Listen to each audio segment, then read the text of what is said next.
Hello everyone, welcome again to learn with दीतिमन।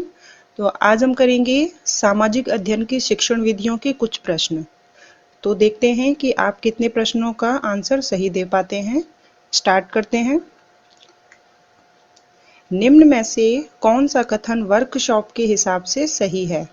First है option, प्रतिभागियों में विषय की समझ विकसित नहीं होती है। सेकंड है, प्रतिभागियों को विषय की समझ के आधार पर कार्य करके देना होता है। थर्ड है, प्रतिभागियों को अपने विषय पर प्रस्तुतिकरण देना होता है। और डी है, प्रतिभागियों एवं विशेषज्ञों की वार्ता केवल वार्ता होती है। तो जल्दी से अपना आंसर चुनिए। तो आपने आंसर चुन लिया होगा। देखिए, इसका राइट आंसर होगा प्रतिभागियों को विषय की समझ के आधार पर कार्य करके देना होता है। ठीक है। और ए ऑप्शन क्यों नहीं होगा? क्योंकि इसमें क्या कहा गया है कि इससे विषय की समझ विकसित नहीं होती है। समझ तो विकसित होती है क्योंकि उसी पर तो वर्क हो रहा होता है। सी है, प्रतिभागियों को अपने विषय पर प्रस्तुतिकरण देना होता है, केवल प्रस्तुतिकरण ही नहीं देना होता है। डी है, प्रतिभागियों एवं विशेषज्ञों की वार्ता केवल वार्ता होती है। तो इसका आंसर ये भी नहीं होगा, इसीलिए राइट आंसर बी होगा।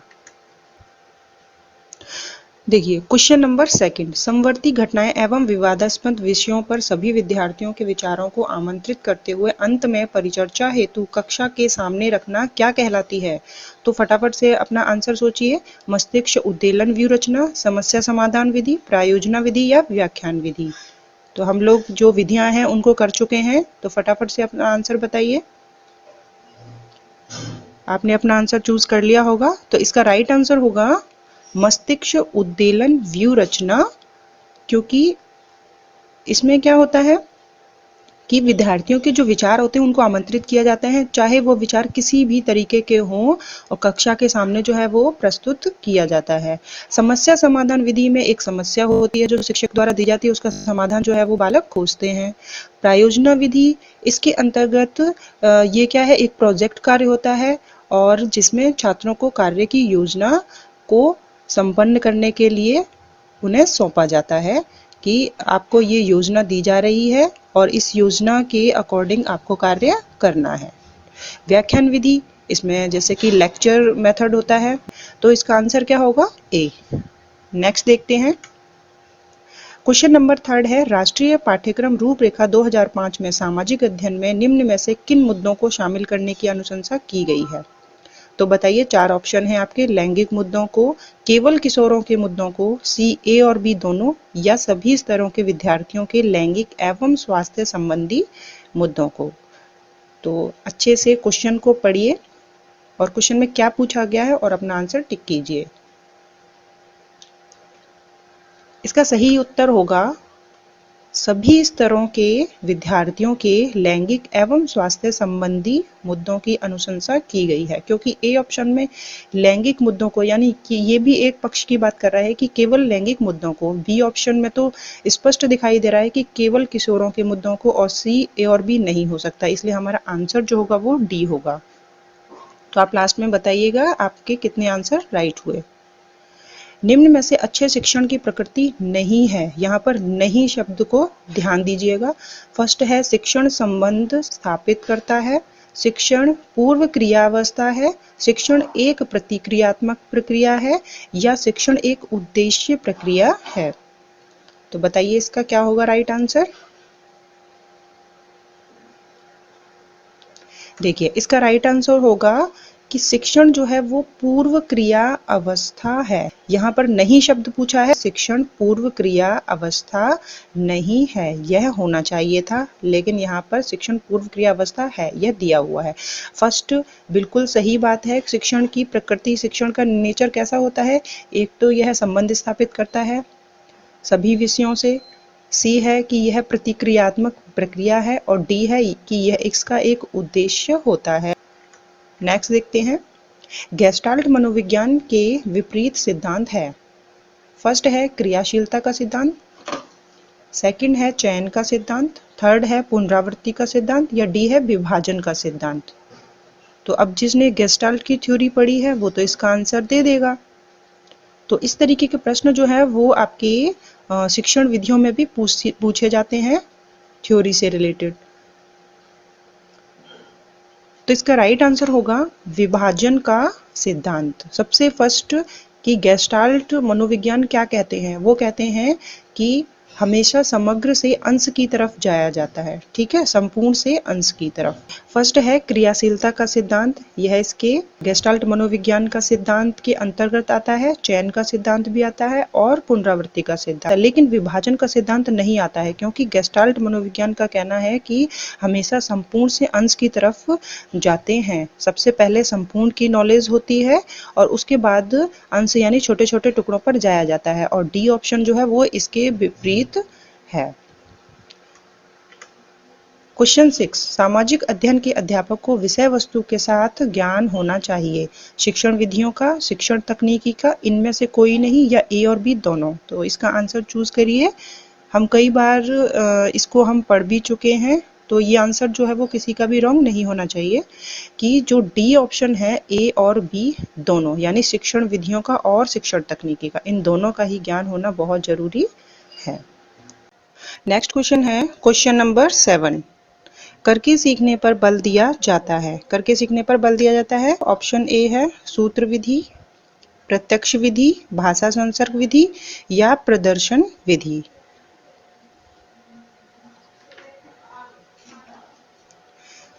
तो इसका राइट आंसर होगा ऑप्शन नंबर डी। तो आप लोगों का सही हुआ होगा ये आंसर, क्योंकि प्रदर्शन यानी कि करके दिखाना, और करके वही दिखा सकता है जब वो कुछ एक्टिविटी करे, यानी करके सीखने पर बल जो है वो प्रदर्शन विधि के अंतर्गत किया जाता है। चलिए इन तीनों को भी हम समझ लेते हैं। सूत्र विधि क्या होती है, इसमें बड़े बड़े नियमों को छोटे छोटे रूप में व्याकरण का ज्ञान दिया जाता है। प्रत्यक्ष विधि जैसा कि नाम से स्पष्ट है, यानी कि डायरेक्ट मेथड, इसमें मातृभाषा का यूज नहीं किया जाता है, बल्कि अपनी आंखों से ही ज्ञान प्राप्त करना या प्रत्यक्ष तौर पर भाषा सिखाना, ठीक है, इस विधि के अंतर्गत आता है। सी है भाषा संसर्ग विधि, यह व्याकरण की विधि तो कहलाती है, लेकिन इसके अंदर व्याकरण का ज्ञान नहीं दिया जाता है, बल्कि जब विषय वस्तु पढ़ाई जाती है तो उसके साथ साथ संज्ञा, सर्वनाम, क्रिया, विशेषण, इन सब का ज्ञान जो है वो बालक को शिक्षक जो है वो उसी वक्त दे देता है। क्वेश्चन 8 देखते हैं कि निम्न में से कक्षा कक्ष क्रियाकलाप का अंग है। तो हमने ये चैप्टर पढ़ लिया था। ऑप्शन ए है छात्रों से प्रश्न पूछना, बी है छात्रों से चित्र बनवाना, सी है श्यामपट्ट पर छात्रों के उत्तर लिखना, या डी है उपयुक्त सभी। तो फटाफट से आंसर को चुनिए, और कौन सा आंसर होगा आपका।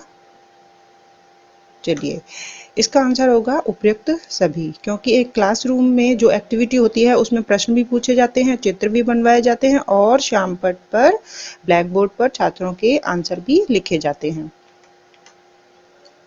क्वेश्चन 9, कक्षा कक्ष में शिक्षक द्वारा पाठ्य वस्तु पर व्याख्यान देते समय ध्यान नहीं रखना चाहिए। ए है भाषा सहज हो, व्याख्यान में उदाहरण का प्रयोग ना हो, ऑप्शन सी है व्याख्यान के दौरान दृश्य श्रव्य साधनों का प्रयोग करना चाहिए, या उपयुक्त सभी। क्या जब पाठ्य वस्तु पर व्याख्यान दे रहे होते हैं अध्यापक, तो भाषा सहज हो इसका ध्यान नहीं रखना चाहिए? बिल्कुल ध्यान रखना चाहिए। सी ऑप्शन है दृश्य श्रव्य साधनों का प्रयोग नहीं करना चाहिए, करना चाहिए, यानी ये भी नहीं होगा। बी है व्याख्यान में उदाहरण का प्रयोग ना हो। तो देखिए जब कभी भी व्याख्या दी जाती है पाठ्य वस्तु पर, तो ध्यान जो है वो एग्जाम्पल का भी रखना जरूरी होता है। तो ये ऑप्शन जो है वो क्वेश्चन के अकॉर्डिंग बिल्कुल सटीक बैठता है, क्योंकि यह नहीं पूछा गया था। सामाजिक अभिव्यक्ति विधि से, ऑप्शन ए छात्र केवल योजना बनाना सीखते हैं, ऑप्शन बी छात्र वाद विवाद सामाजिक क्रियाओं में भाग लेना सीखते हैं, सी छात्र केवल आत्मनिर्णय करना सीख जाते हैं, या उपयुक्त सभी। तो सोचिए इसका आंसर। तो सोच लिया होगा आपने इसका आंसर। देखते हैं इसका आंसर क्या होता है। ऑप्शन नंबर बी सामाजिक अभिव्यक्ति विधि, नाम से ही स्पष्ट है, यानी कि अपने विचारों को अभिव्यक्त करना। तो इसमें छात्र वाद विवाद करना भी सीखते हैं और सामाजिक क्रियाओं में भाग लेना भी सीखते हैं। ए ऑप्शन है केवल योजना बनाना सीखते हैं, केवल वर्ड आने से ही, रॉन्ग तो हो गया। सी है छात्र केवल आत्मनिर्णय करना सीखते हैं, ये भी गलत हो गया, यानी उपयुक्त सभी तो होगा नहीं। इसका राइट आंसर होगा ऑप्शन बी। नेक्स्ट है छात्रों को डाकघर की कार्यप्रणाली का व्यवहारिक और प्रत्यक्ष। ज्ञान किस प्रकार दिया जाना चाहिए। तो यहाँ 2 वर्ड जो है व्यवहारिक और प्रत्यक्ष ज्ञान, इस पर फोकस करके अब अपना आंसर जो है वो चूज करिए। ऑप्शन ए है समस्या समाधान, बी है शिक्षक मार्गदर्शन, सी है शैक्षिक भ्रमण, डी है प्रायोजना विधि। तो देखिए आंसर बिल्कुल सही बैठना चाहिए आपका, क्योंकि यहाँ पर जो प्रश्न पूछा गया है उसके अकॉर्डिंग आंसर अगर आप चुनेंगे तो आपका आंसर सही होगा। देखिए अगर हमें किसी भी चीज का व्यवहारिक और प्रत्यक्ष ज्ञान कराना है तो बच्चों को शैक्षिक भ्रमण पर ले जाएंगे, ठीक है। पर्यवेक्षित अध्ययन विधि को अन्य किन नामों से जाना जाता है? निर्देशित अध्ययन विधि, निरीक्षित अध्ययन विधि, उपयुक्त दोनों या कोई नहीं।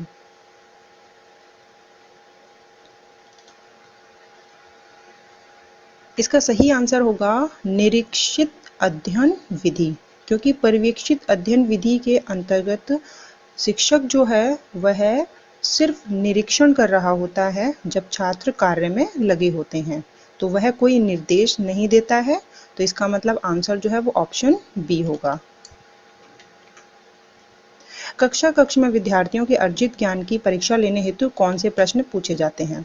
यानी अगर शिक्षक ने कुछ विषय वस्तु को पढ़ा दिया है, अब उन्होंने क्या अर्जित किया है उस ज्ञान का उन्होंने टेस्ट लेना है। तो बताइए कैसे प्रश्न पूछेंगे? प्रस्तावना प्रश्न पूछेंगे, विकासात्मक प्रश्न पूछेंगे, बोध प्रश्न या समस्यात्मक प्रश्न।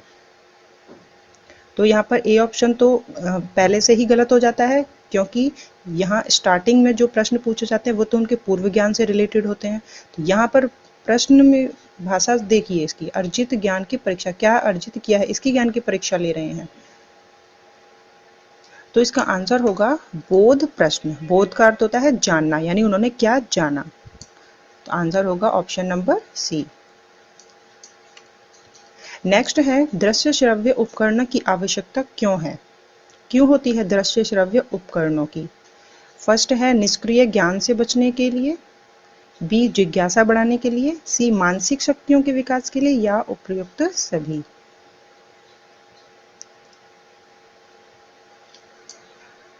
इसका सही आंसर होगा उपयुक्त सभी।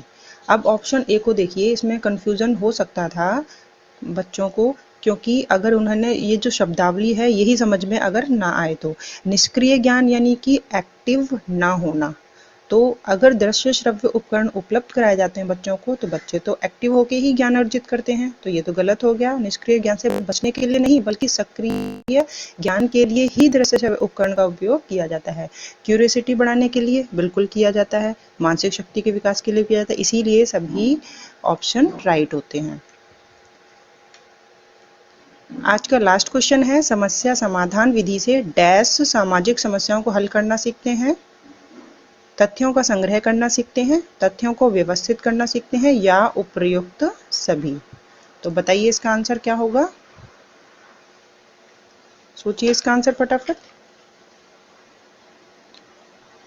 चलिए इसका सही आंसर होगा उपयुक्त सभी। अगर बच्चों को शिक्षक जो है कोई समस्या रखते हैं और बच्चों को कहा जाता है इसका समाधान सोचिए, तो सामाजिक समस्याओं को हल करना सीखते हैं। इसके लिए बच्चे तथ्यों का संग्रह भी करेंगे, उन्हें व्यवस्थित भी करेंगे, तो ये तीनों ही सटीक बैठते हैं। तो आज आपने कितने प्रश्नों के सही आंसर दिए हैं आप प्लीज बताइएगा, और जिससे कि आपका आकलन हो सकेगा कि आपकी तैयारी जो है वो कैसी चल रही है।